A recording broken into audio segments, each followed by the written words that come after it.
Après l'élégance souveraine du château des Scaligère à Sirmione, le regard, happé par le charme de la cité médiévale, glisse jusqu'à l'extrémité de la presqu'île. En se frayant un passage au cœur de la foule animée, on est irrésistiblement attiré vers les vestiges d'une villa romaine aux proportions démesurées, un témoignage majestueux d'un passé antique toujours aussi éloquent.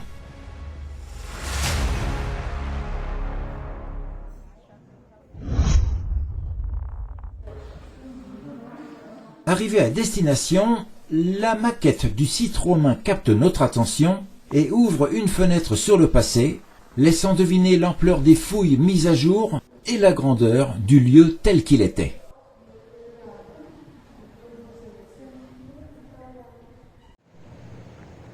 Les premiers pas de la découverte s'amorcent parmi les oliviers, dont l'ombragement accompagne le chemin et invite déjà au voyage dans le temps.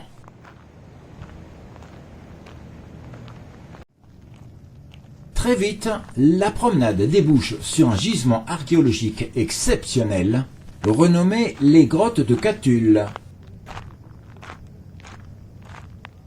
Mais pour autant, ce site de la Rome antique n'a rien d'une grotte, car il s'agit des ruines d'une vaste villa romaine qui appartenait à une famille aristocratique de Vérone et s'était permis de bâtir un véritable temple en guise d'habitation, de par leurs idées de grandeur et le reflet de leurs ambitions.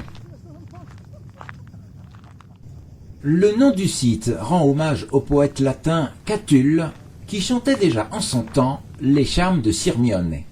Et il avait raison, car le regard sur le lac aux reflets changeants et les vestiges eux-mêmes sont à couper le souffle. Sous le soleil écrasant, des centaines de vacanciers viennent chercher la fraîcheur dans les eaux du lac, à la plage Jamaïque, levée au pied des vestiges romains, où passé et présent se rencontrent dans un havre prestigieux. Le plancher rocheux visible sous la transparence de l'eau correspond à un socle calcaire constitué de roches sédimentaires, d'origine marine, formées il y a plus de 150 millions d'années, à l'époque d'une ancienne mer tropicale. Il a été modelé, raviné et raboté par l'action mécanique des moellons transportés par les glaciers quaternaires, puis mis à nu par les processus d'érosion lacustre. Il en résulte ainsi ces formes polies, aplanies, striées et ondulées. En surplomb de cette plage aux airs de paradis, les vestiges de la villa romaine dominent les flots par une vue spectaculaire aux premières loges, comme une place d'honneur ouverte sur l'horizon. La villa voit le jour à la fin du 1er siècle avant Jésus-Christ, à l'apogée de la prospérité romaine. À cette époque-là, Sirmione, idéalement située entre la plaine du Pô et les contreforts alpins, s'impose comme un refuge prisé de l'aristocratie romaine, venue y chercher le repos, la douceur du climat et la beauté du lac. Cette demeure occupe l'extrémité nord de la presqu'île par un emplacement exceptionnel, vue panoramique sur le lac, fraîcheur estivale et isolement propice au repos et à la contemplation. C'est un véritable palace car l'ensemble dépasse largement la fonction d'une simple résidence.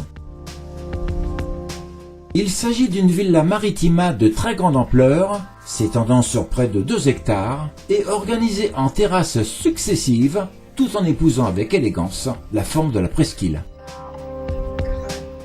Elle abritait des espaces résidentiels luxueux, des portiques monumentaux, des salles d'apparat, des jardins, des thermes privés et probablement des zones dédiées à la production agricole.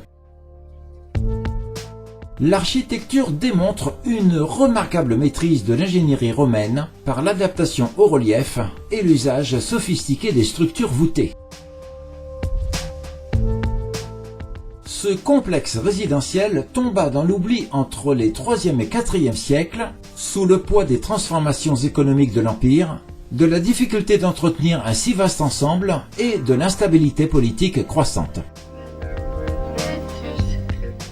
Très vite, la villa devient l'ombre d'elle-même, la végétation reprend ses droits, les voûtes s'effondrent, ce qui inspira le nom de grotte, un nom qui garde le secret des siècles enfouis.